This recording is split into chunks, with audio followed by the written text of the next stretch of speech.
ঢাকার রাস্তা আজ বিভিন্ন ধরনের স্লোগান মুখর। দুর্দিনের ইশরাক ভাই, আমরা তোমারে ভুলি নাই, ঢাকার মাটি ইশরাক ভাইয়ের ঘাঁটি, এমন বিভিন্ন ধরনের স্লোগানই শোনা যাচ্ছে ইশরাক হোসেনকে নিয়ে ঢাকার রাস্তায়। এই স্লোগানগুলো বর্তমান রাজনৈতিক আবহে এক তরুণ রাজনীতিবিদকে ঘিরে উঠে আসা জনমতকে যেন প্রকাশ করছে।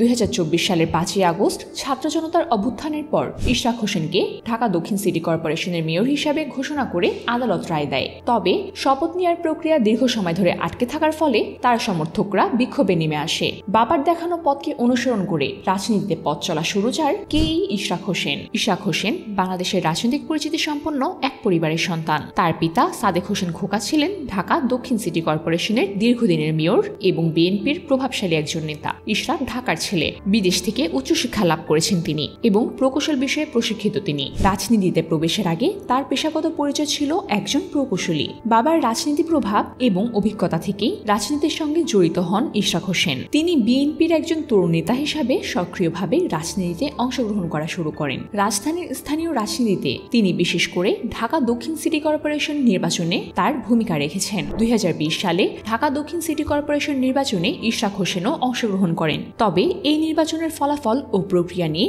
বিভিন্ন বিতর্ক ও বিতর্কিত বিষয়ে প্রকাশ পায়। সে নির্বাচন থেকে তিনি গুরুত্বপূর্ণ রাজনৈতিক অভিজ্ঞতা অর্জন করে থাকেন। 2024 সালের 5ই আগস্ট ছাত্র জনতার অভ্যুত্থানে সাবেক প্রধানমন্ত্রী শেখ হাসিনা দেশ ত্যাগের পর দেশ ছেড়ে চলে যান তার অনুসারী ঢাকা দক্ষিণ সিটি কর্পোরেশনের তখনকার মেয়র ফজলে নূর তাপসও। এরপর ইশরাক হোসেন আদালতে আবেদন করেন 2020 সালের নির্বাচন ফলকে বাতিল ঘোষণা করে তাকে দক্ষিণ সিটি কর্পোরেশনের মেয়র ঘোষণা করতে।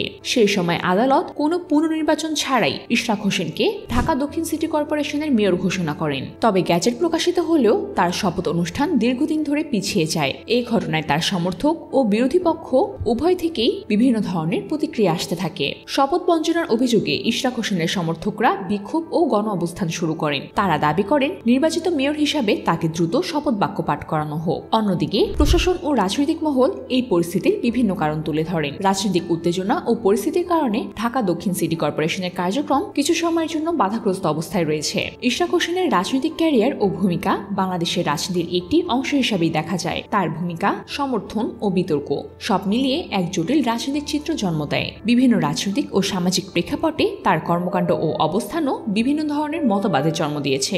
নিরপেক্ষ দৃষ্টিতে বলতে গেলে ইশরাক হোসেন বর্তমান সময়ের একটি রাজনৈতিক ব্যক্তিত্ব, যার পথ চলা বাংলাদেশের রাজনৈতিক অঙ্গনে নতুন ও বিতর্কিত একটি অধ্যায়। বাংলাদেশের রাজনীতিতে তরুণ নেতৃত্বের গুরুত্ব দিন দিন বৃদ্ধি পাচ্ছে। ইশরাক হোসেন তার পরিচিতি, রাজনৈতিক অবস্থান ও কার্যক্রমের মাধ্যমে সেই প্রেক্ষাপটের অন্যতম একজন। তার ভবিষ্যৎ রাজনীতিতে কিভাবে গড়ে উঠবে এবং দেশের রাজনীতিতে তার অবস্থান কি হবে তা তো এখন সময়ই বলে দেবে।